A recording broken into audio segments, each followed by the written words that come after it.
Hello and thanks for joining us. Today on Encore, a glimpse at some of the incredible artwork saved from the devastating fire at Notre Dame Cathedral.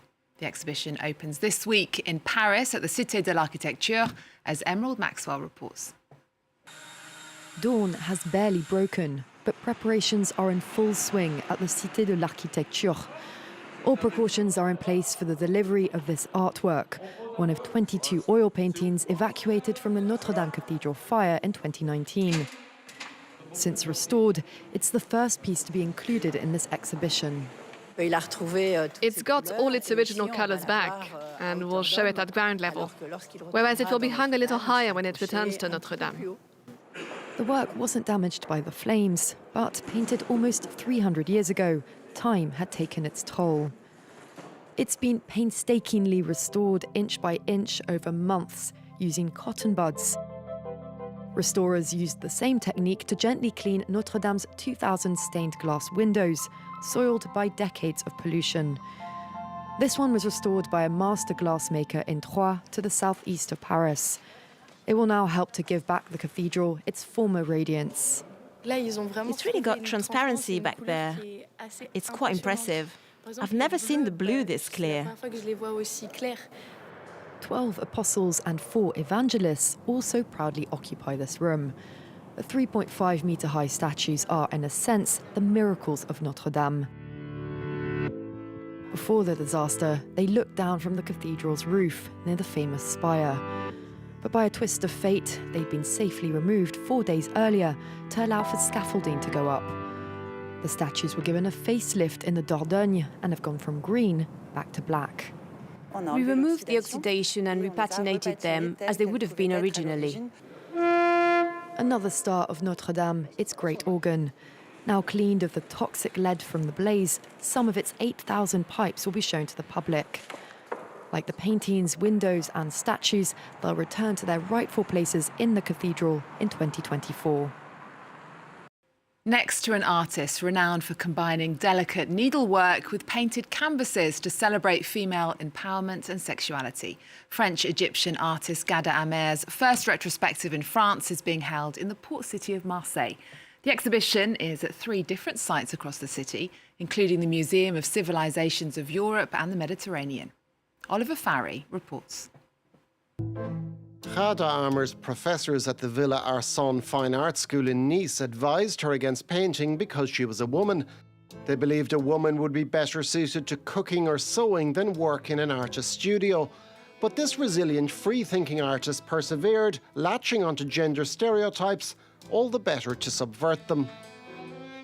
Personally, I don't like embroidery at all, but it was a very conscious political choice, and that's why I used it. For me, embroidery is using a medium that is completely feminine or associated with women, particularly with the home and with submission. And every painting I paint, I say, woman has been brushed out of history. That's always what I wanted to say.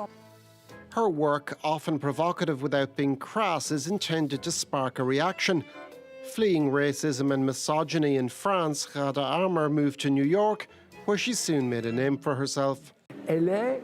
She is from this first generation of women artists who spoke in their own name, who articulated themselves, not as part of some grand statement, but rather as a personal affirmation of their ability to use all these materials they had previously been refused or even forbidden from using.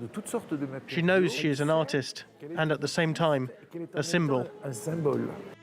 After 20 years of exploring embroidery in a highly political body of work, 10 years ago, Ghada Amer turned somewhat by accident towards ceramics and bronze sculpture. All this anger and rancor towards the history of art subsided, and I found I could paint with my ceramics. I could make pictures. Ghada Amer's art is one that is both joyous and expressive, in line with her sense of freedom, which makes her an essential artist on the world stage. And the exhibition is on until the 16th of April. Musician Pharrell Williams is the next menswear designer for the French fashion house Louis Vuitton. Luxury group LVMH's top label appointed the Grammy Music Award winner, making him, after predecessor Virgil Abloh, the second African-American to head a big label at a European luxury house. Caris Garland has more. He's a global music superstar and a front-row fixture at runway shows. Now, Pharrell Williams is taking his career to new heights of luxury as the head of menswear at Louis Vuitton. The brand said his appointment reinforced its values of innovation, pioneer spirit, and entrepreneurship. I'm glad to welcome Pharrell back home after our collaborations in 2004 and in 2008 for Louis Vuitton as our new men's creative director. His creative vision beyond fashion will undoubtedly lead Louis Vuitton towards a new and very exciting chapter. With 13 Grammy Awards under his expensive belt, Pharrell is perhaps best known for his work in music. However, the 49-year-old is no stranger to the fashion industry. In 2003, Pharrell co-founded streetwear labels Billionaire Boys Club and Ice Cream Footwear with Japanese designer Nigo. He's also partnered with Adidas, plus luxury labels like Moncler, Tiffany and Chanel. Pharrell's appointment represents a certain continuity to Louis Vuitton Men's, which has recently sought to attract a younger, more streetwear-focused audience. The creative director role was previously held by Virgil Abloh until his death in November 2021. Abloh's dynamic designs fused streetwear with high-end fashion and redefined the brand's codes. Pharrell's first collection for Louis Vuitton will be revealed in June during Men's Fashion Week in Paris. Now to film and the story of an impossible dream. Astronauts is an unusual French film telling the tale of an aeronautical engineer who wants to build his own rocket to travel to space alone. Dreamt up by Nicolas Giraud, who also directs and stars in the film, it hits cinemas in France this week. Who hasn't dreamt of going to space, of floating weightless among the stars? Depuis tout petit, je me vois là-haut. C'est une plaisanterie. Je sais qu'il y a des risques, mais imaginez. Actor and director Nicolas Giraud plays Jim, an engineer who has vowed to lead the first amateur manned spaceflight aboard a rocket he built himself. Giraud enlisted the expertise of satellite launch company Arianespace to make the most credible film he could. When I started this, the most important thing for me was that it should be realistic. That was the first thing I said to Christophe Rossignon, the producer. I told him, I don't want this film to be a joke or a comedy. I want it to have spirit and human warmth. That's what I'm striving for. Jim is joined on his quest to reach the heavens by his chemist neighbour André and a brilliant math student, Izumi. Avec l'instabilité du XB3, il y a quand même un risque que le lanceur explose au décollage. Ça va, c'est bon, on sait. Et une fois que tu seras en orbite, on n'est pas à l'abri d'une collision avec des débris spatiaux, d'un problème de moteur ou même que tu fasses une crise cardiaque.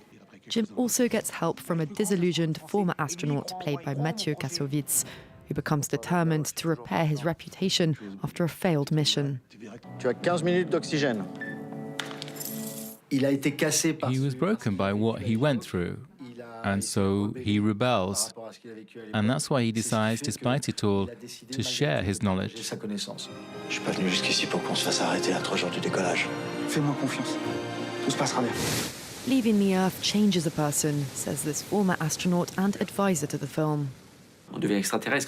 We become extraterrestrials when we go into space. Seeing the Earth from up there is a sensory experience, but also an emotional, intellectual and even spiritual experience that's overwhelming. Si à nous 5, on est capable de faire décoller cette fusée, c'est une façon de montrer que tout reste encore possible. Will they or won't they have liftoff? The film keeps us hanging until the very last minute. In cinemas in France this week. Next, tributes are pouring in for the American actress and sex symbol Raquel Welch, who's died at age 82. She was often credited with paving the way for modern-day action heroines in Hollywood films. Solange Mougin has more on how she became a global star. Raquel Welch, the sensational star discovery of this or any other year in 1 million years BC. She only had a few lines in this fantasy drama, but the 1966 film transformed American actress Raquel Welch into a global sex symbol. Images of her scantily clad body in a deerskin bikini was the top pinup of the time, transforming traditional images of sexuality. Decades later, in 2010, while promoting her book, Raquel Welch Beyond the Cleavage, she explained that she used her looks to her advantage, but was never comfortable being a sex symbol. It's rather, you know, it's kind of like being in a straitjacket. You want to go, wah, let me out, you know, let me be me.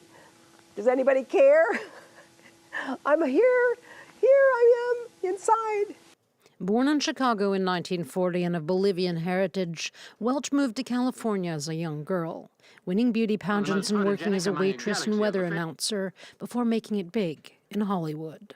In 1973, after becoming a pin-up sensation, she won a Golden Globe for Best Actress in The Three Musketeers. Welch both capitalized on her beauty and sensuality, but she also challenged stereotypical gender norms by playing roles of strong, willful women. The mother of two's acting career spanned 5 decades, with some 30 films and 50 television shows to her credit. Raquel Welch, who's died at the age of 82. And that brings us to the end of the show. There's more news coming up after this. Thanks for watching. See you next time.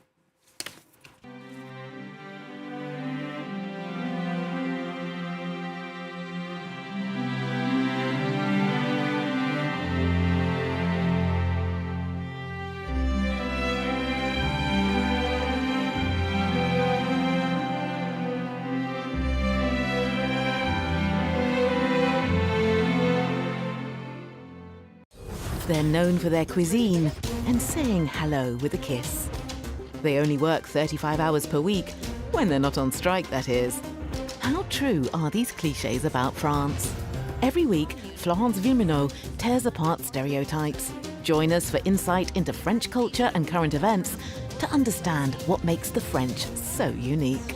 French Connections, presented by Florence Villeminot on France 24 and France24.com.